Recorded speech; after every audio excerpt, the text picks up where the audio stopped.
Welcome back to Kamen Rider Review, episode 125. We're here discussing two things. Number one, the short film Kamen Rider World, which is only 8 minutes, and my final thoughts on the Shōwa era of Kamen Rider. Yes, because with watching this film, I'm officially all done with the Shōwa era. Yep, all done. But here's the thing about this movie. This movie is considered by fans but not canon because it's weird and some people say it's not that good. I mean, it's okay. I don't think it's terrible. That's what people say it is. So, the movie starts out, this short anyway, starts out with Barry from Jay saying, "Rider, Rider," and then he witnesses 5 resurrected monsters pop up out of nowhere.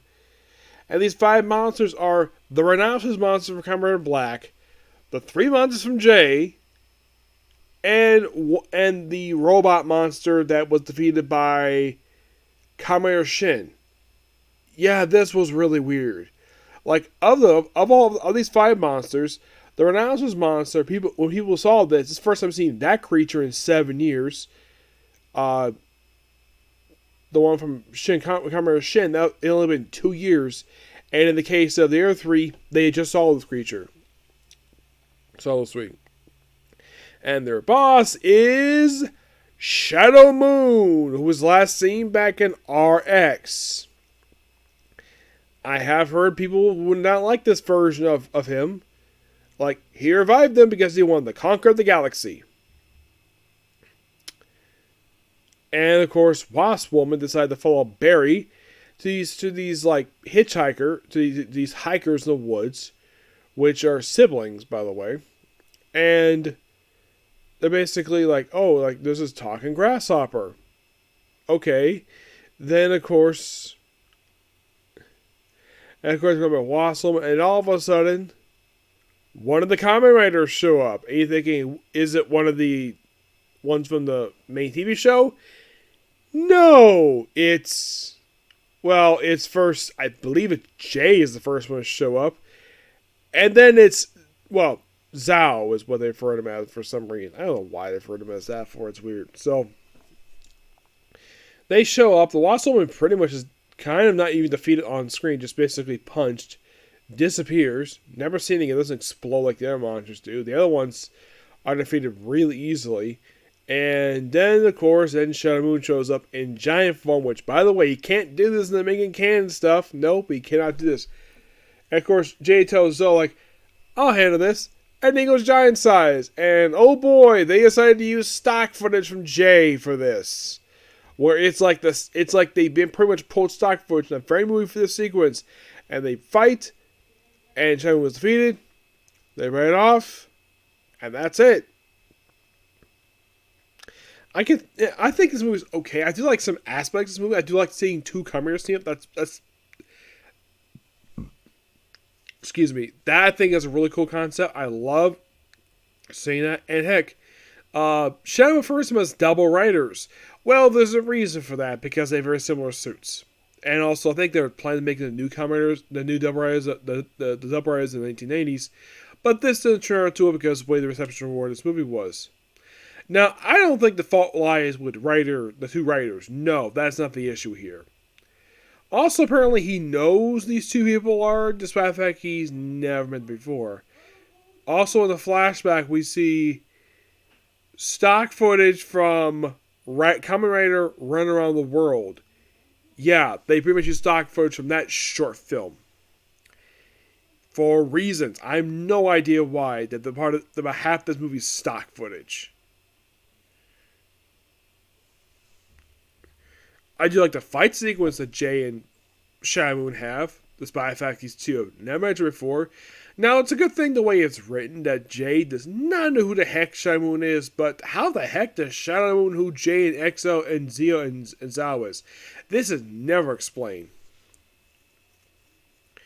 Also, here's something. The Renowned monster he kind of probably knew of that monster because basically he's about Goldem. Fine. That one he knew. The other 4, I'm not sure how the heck he knew about these 4 monsters. Like, you would think Shadow Moon, he might bring back monsters from Black. Nope, he just brought back one monster. Yeah. I think it's okay, per se. It's just that it's not that good. I don't think it's awful. No, I don't think it's awful. But that's just my opinion, anyways. Now, my final thoughts on the Shōwa era for Kamen Rider. Yes, we have officially reached the end of the Shōwa era. Now, I first reviewed the series just 14 months ago with the original Kamen Rider series, and I really enjoyed that. This stuff gets really freaking long. But despite that, I have pretty much gotten through all the Shōwa series. The only one of the series I have reviewed that's not one of the Shōwa series is Kuga. That was not done on purpose, per se. I was not originally planning doing Kuga. I was not planning doing Kuga until after I finished up RX. That was the plan. But then I had to jumpstart it because basically we were going to watch. That the plan was we were going to stream it, and that's why I try to get this series quickly as possible. So that was basically an inserted series I just had to do because we were going to stream it. I did enjoy Kuga. I did.